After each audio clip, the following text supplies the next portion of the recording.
Yuki Kawamura's story defies convention. At just 5'7", he's now the shortest active player in the NBA, a stage overwhelmingly dominated by towering athletes. With viral highlight passes and a relentless motor, he's capturing hearts worldwide.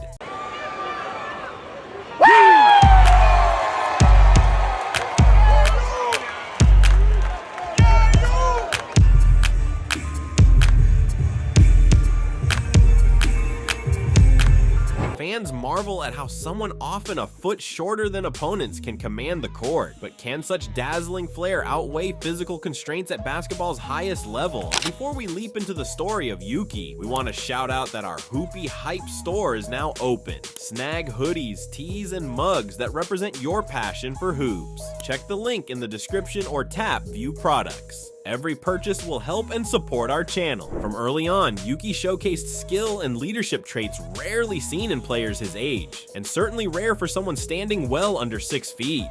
In Japan's highly competitive high school circuit, he led his teams to national titles,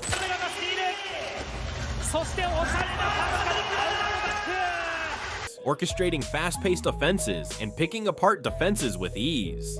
Coaches lauded his basketball IQ, while peers marveled at his ability to see passing lanes others missed. By just 16, he had made the leap to pro basketball in Japan's top league, prompting initial skepticism about whether he could adapt to the adults' physicality. Yet his on-court performances silenced doubts. He was fearless attacking the lane, weaving through bigger, stronger defenders, and dishing no-look assists. The local press labeled him a prodigy, fueling hype that extended beyond Asia.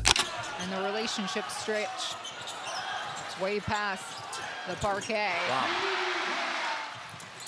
Kawamura back to her feet, and there's the slam that Yoshi wanted a moment ago. His first real encounter with elite international competition arrived when Japan's National Federation invited him to FIBA qualifiers and friendly tournaments. Facing squads boasting experienced EuroLeague or NBA talent, Yuki looked undaunted. He orchestrated quick-hitting sets, mixing speedy dribble penetration with pinpoint kickouts. In a memorable match against a favored European contender, he posted double-digit assists while only committing a handful of turnovers. Observers began asking the same question: could this diminutive guard truly hold his own on a global stage? The tipping point, however, came at a major FIBA event where he matched wits against top-tier national squads. Though Japan didn't always secure wins, Yuki's court vision and comfort under pressure stood out. He found creative ways to break full-court presses, used crafty angles to set up rolling bigs, and fearlessly hoisted timely three-pointers. Reporters took note, praising him for playing taller than his height, a cliche he seemed to embody better than most. By the time he headed home, many agreed he was no mere curiosity.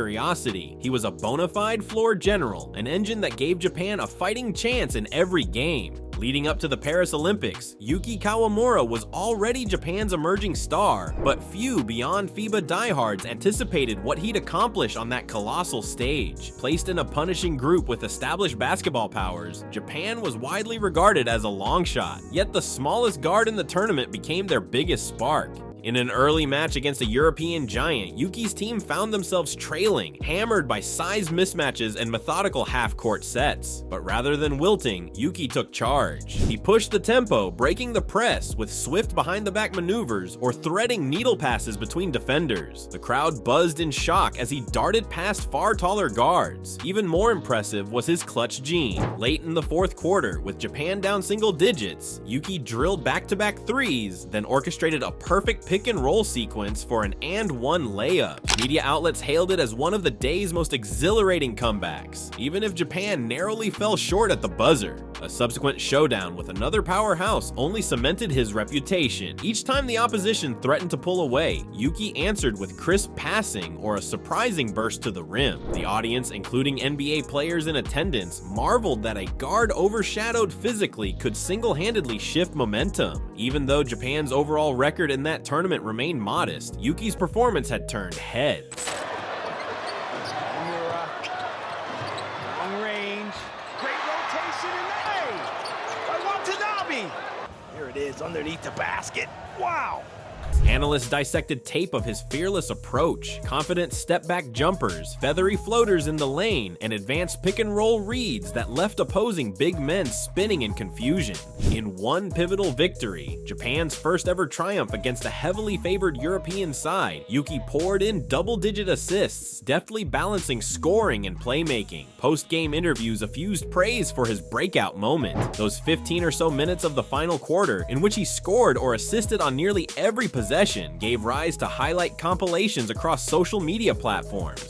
Local newspapers back home christened him Samurai Speed, championing him as the epitome of heart and hustle. For a basketball scene in Japan that often played second fiddle to baseball or soccer, Yuki's Olympic heroics were monumental. It wasn't just about scoring or assisting tallies, it was about giving his national team credibility on the global stage. By the time the tournament ended, the question wasn't if Yuki might see interest from overseas, it was how soon an NBA franchise would come calling, eager to harness the magic behind his unstoppable pace and fearless play. Following his stellar Olympic campaign, the basketball rumor mill buzzed with talk that Yuki Kawamura would receive an NBA look. Indeed, offers from multiple G League teams and overseas clubs trickled in, but one opportunity shone above the rest, an Exhibit 10 contract invitation from the Memphis Grizzlies. Typically, such deals are long shots, serving as auditions more than guaranteed roster spots. Still, for Yuki, even stepping foot in an NBA training camp was validation that his international success was no fluke.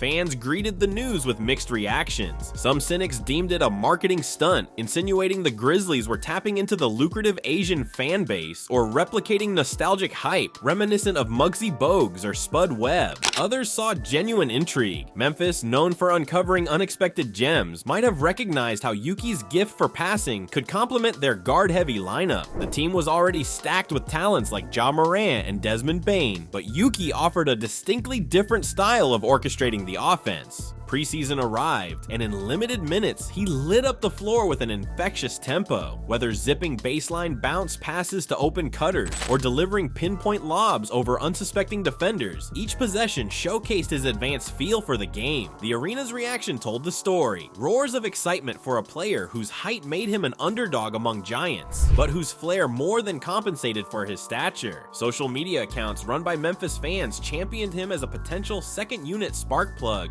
To nearly everyone's surprise, the Grizzlies converted his Exhibit 10 to a one-year, non-guaranteed standard contract. While no guarantee of consistent playing time, it demonstrated enough faith that his skill set deserved a deeper look. Even beyond the preseason hype, coaches emphasized that Yuki had integrated quickly, forging immediate chemistry with the frontcourt. This raised the question, could he see real minutes in meaningful games, or would he remain a late-game novelty? Yuki Kawamura's hallmark is his sublime playmaking. Contrary to the typical big point guard who relies on height to scan the floor, Yuki crafts windows where none seem to exist. His knack for reading defenses in real time often leaves spectators shaking their heads in awe. Observers in Memphis say that just when a defender thinks they've cut off one angle, Yuki shifts gears, whips a behind-the-back bounce pass, and hits a cutter in stride. A potent pick-and-roll orchestrator, he's especially dangerous once the screener sets a solid pick. Some short guards panic at the edge of the paint, forced into awkward floaters or contested layups. Yuki simply flips into another gear, sliding passes through tight pockets. On a single possession, he might misdirect the help defender with a sly glance, only to deliver the rock to the roller behind him. Opponents who read his eyes find themselves consistently outmaneuvered by his next-level misdirection. Transition sequences highlight his creativity. While many point guards drive straight into the lane, hoping to find an open shooter, Yuki thrives on controlled chaos. He might race down the middle, anticipating exactly where defenders overcommit, then fling an audacious cross-court pass to an unguarded corner shooter. The ball arrives precisely at chest level, allowing for an immediate catch and shoot. Memphis teammates have commented on how his passes arrive softly, meaning the velocity is measured to ensure easy reception, an underrated skill among pass-first guards. Perhaps the most thrilling aspect is his use of no-look assists. At times, he'll freeze entire defenses by staring down a perimeter option while quietly delivering a bounce pass to a big man cutting inside. Even tall defenders who can see over him find themselves reacting a split second too late. These illusions can transform average scorers into easy bucket beneficiaries. If Yuki's passing dazzles, his scoring is where the cracks begin to show. The harsh reality of standing 5'7" becomes glaring once he faces the NBA's bigger, swifter defenders. Without a consistent outside shot or a reliable floater, finishing in the paint morphs into a Herculean task. Though he can blow by some defenders, giants lurking near the rim often tower over his attempts. At certain FIBA events, he demonstrated at least average shooting touch, but the NBA's deeper three-point line and taller closeouts seem to have disrupted his rhythm. Early in the season, box scores highlight pitiful percentages from beyond the arc, numbers that simply can't sustain a guard's presence for long. Opposing teams exploit this, daring him to shoot, clogging passing lanes, and effectively neutralizing his best trait. Aggressive finishing attempts haven't worked either. On drive after drive, well-positioned shot blockers swat away his layups or force him into awkward contortions. The difference in physical spacing between FIBA or Japanese pro leagues and the NBA is stark. In smaller leagues, Yuki could weave around smaller defenders or get enough separation for an off-balance pull-up. Now, a rotating forward or center with a massive wingspan can easily seal off angles. One bright spot lies in the occasional floater or mid-range runner that occasionally appears in G League footage. Those glimpses underscore a potential path forward, like other undersized guards from Muggsy Bogues to Fred VanVleet who lean on cunning interior moves. But a scattered highlight doesn't equate to consistent production. For Yuki, bridging that gap means drilling thousands of mid-range attempts, developing a reliable step back, or refining a near-automatic teardrop. But despite measuring 5'7", Yuki refuses to be a pushover on defense. Early scouting suggested he'd be a glaring weak link, an easy target for bigger, stronger guards who'd bully him in pick and rolls or post-ups. Yet so far, he's performed better than predicted, though that doesn't mean he's impenetrable. His biggest strength is lateral quickness. He slides effectively, rarely losing balance, and can recover if he overplays one side. When matched against explosive ball handlers, he deploys a low stance, using his diminutive height as an advantage. His center of gravity is lower, letting him nimbly pester an opponent's dribble. On occasion, he'll swipe at the ball the instant a taller guard attempts a crossover, turning what might look like a disadvantage into a quick steal and transition layup for his team. Nonetheless, physical mismatches remain. There's only so much heart can accomplish when a 6'5" or 6'6" wing demands the ball in the mid-post. If teams want to isolate Kawamura, they can force a switch, leaving him no choice but to front bigger players in a desperate attempt to deny the entry pass. Sometimes help defense arrives in time, but constant doubling can compromise the rest of the defensive structure. Hard screens also pose a problem. Even if Yuki tries to go around them, he can be thrown off course by well-planted picks from hefty forwards.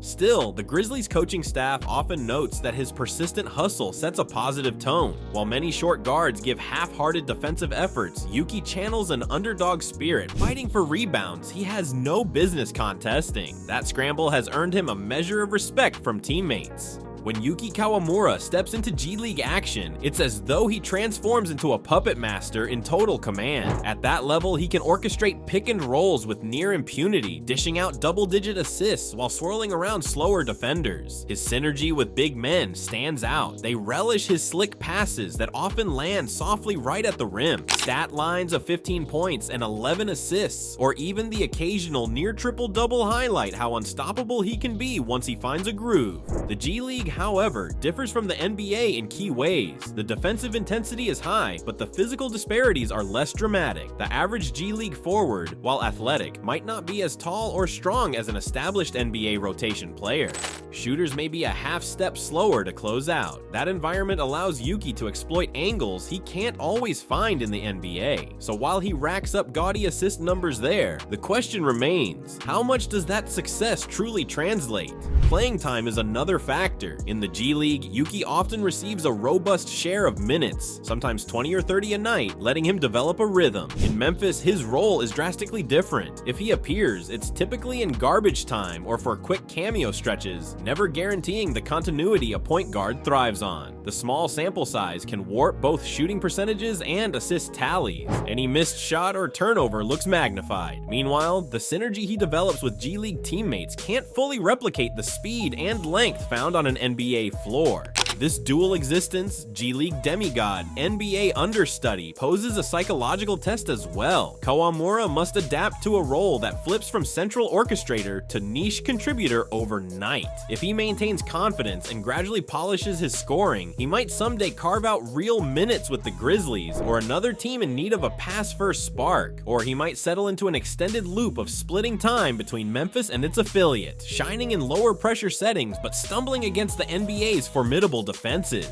The NBA's grueling schedule, replete with cross-country flights, relentless back-to-backs, and hyper-physical matchups, isn't kind to undersized newcomers. If Yuki Kawamura is to stick around long-term, he must prove that his skill set remains effective under the constant grind. That means building not just short bursts of brilliance, but a consistent track record of contributing even when the scouting report lasers in on him. Competition within the Memphis roster is fierce. Ja Morant has star power, Desmond Bane is an emerging two-way force, and even established veterans like Marcus Smart might fill ball handling or defensive roles. For Yuki, it's not enough to show creativity, he must demonstrate reliability. Coaches value players who avoid turnovers, shoot a respectable percentage, and fulfill defensive assignments consistently. A few highlight passes won't overshadow nightly 5-point deficits created by opponents hunting him in isolation. Yet the possibility remains that Yuki might find a way to thrive as a spark plug back up. If he can elevate his shooting to merely average from 3, defenses can't sag off. If he develops a lethal floater or a quick release mid-range, help defenders can't just wait to block him at the rim.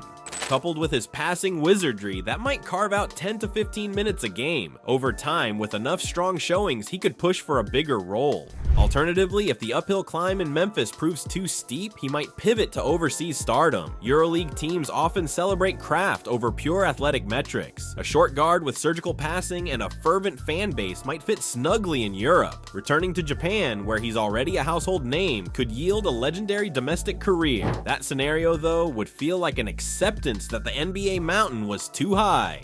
Yuki Kawamura epitomizes the underdog spirit. Viewed by many as too short for the NBA, he's repeatedly silenced skeptics, dominating Japanese leagues, shining in FIBA tournaments, and seizing brief yet electrifying NBA opportunities. Whether his mesmerizing passes and infectious determination can compensate for limited scoring and tough matchups remains uncertain, but each game offers another chance to redefine what's possible for a 5.7 floor general. Before you go, remember our Hoopy Hype store is wide open. Thanks for supporting the channel, and stay tuned for more in-depth basketball stories shown on screen.